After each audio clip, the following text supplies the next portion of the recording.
Humay nga kusganon nga gibarugan ni Department of Interior and Local Government Secretary Eduardo Anyo nga wala legal nga basihanan ang Executive Order No. 16 ni Cebu Governor Gwen Garcia nga himuon kini nga optional sa pagsulob og face mask sa probinsya sa Sugbo. Gipahimug-atan ni Anyo nga magpabilin nga ang IATF guidelines ang angay nga mopatigbabaw. Apan gipasabot sa legal consultant ni Garcia nga si Attorney Rory Jan Sepulveda nga ang Section 105 sa Local Government Code mao'y basihanan sa pagpanday sa Executive Order ni Garcia ug pag-aprobar sa ordinansa sa Provincial Board.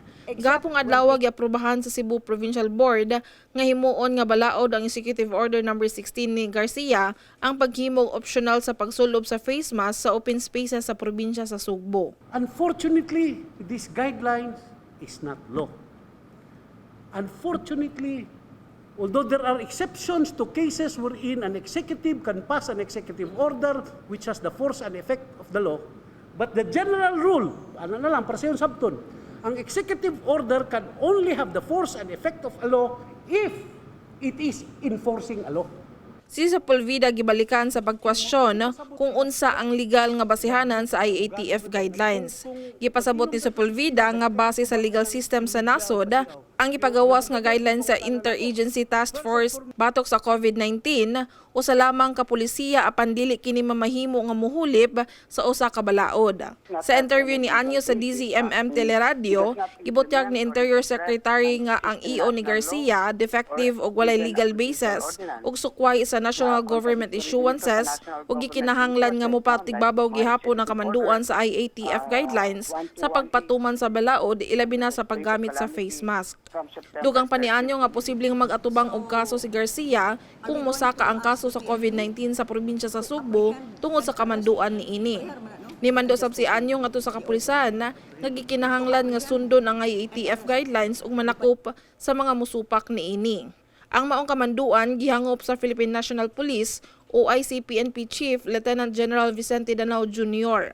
Okay, with due respect to our Governor-elect, Gwen Garcia, ma'am, no? We fully respect po yung pamalakad nyo sa inyong probinsya. However, just an advice to all members of the Philippine National Police, and this is not only addressed to the Cebu Province and Cebu PRO7, but to all, no, members of the Philippine National Police. Remember, we are members of the national government. Okay? So whatever the mandate o kung ano man ang ipinag-uutos po, lalo na ng ating SILG, sundin natin. Meron tayong national IATF. Okay? So ano man lang yung maggamit ka ng face mask. Di ba? Habang naglalakad-lakad ka dyan. Now, pag yung tao ay ayaw gumamit ng face mask, it is a risk to take. Okay? So, nasa inyo yan. Kung gusto ninyong hindi na gumamit ng face mask, pero you have a risk to take. 1, risk of apprehension. 2, risk of getting the sickness. So, simple as that. Okay? But, insofar as the Philippine National Police is concerned, mapasibu PPO ka man, o kahit saan man probinsya yan, dapat we should follow the instruction or the mandate, especially so coming from our Commander-in-Chief. Apan si Garcia pabiling mi question sa maong mando ug mitataw nga dili ipadakop ang mga musupak tungod kay optional ug adunay katungod ang probinsya nga momando sa kapulisan base sa local government code. I am tasked to see to it that that ordinance will be implemented because as chief executive, I execute all laws, including ordinances of the province within the territorial jurisdiction of the province of Cebu. So you ask, ipadayon na to? That's not even a question. I should not even be asked. Or else, I will be accused of dereliction of duty because it's my duty to see to it that that ordinance is implemented. Apan si Danao sa iyang bahin mibarog nga angayan nga sundo na sa kapulisan ang mando sa nasyonal ug dili ang sa probinsya tungod ubos kini sa Executive Department. Yes, I have talked already with the RD and he is firm in implementing. Ano ba naman yung magsuot ka lang ng face mask? Okay? Sabi ko nga, nirerespeto po natin yung autonomy, yun pong ginawad na pamamalakad ng ating governor. However, sa mga pulis, we are under national government. You follow the instruction from the national headquarters. Now, if you think you cannot follow, you resign. Ganun lang kasimple. Okay? Resign.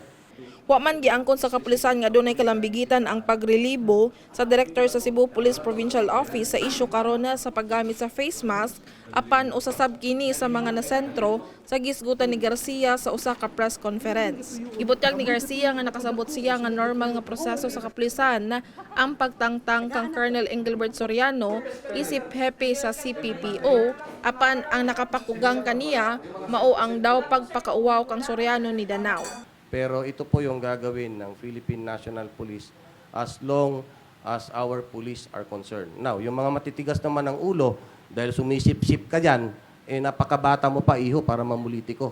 Sa totoo lang. Huwag ka mamulitiko dyan. You do your job there.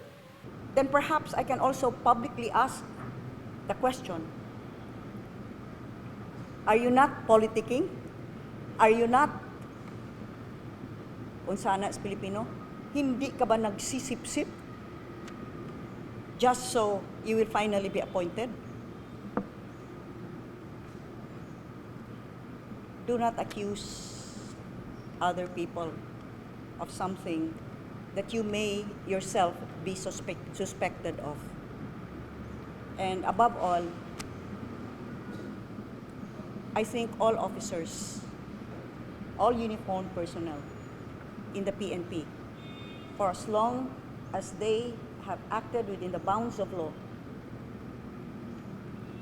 deserve all due respect, even from an OIC PNP chief like Lieutenant General Vicente Danao. Kasamtangan nga milingkod isip OIC Director sa probinsya sa Sugbo, mao si Police Colonel Elmer Lim nga gikan sa Regional Operation and Plans Division sa Police Regional Office 7.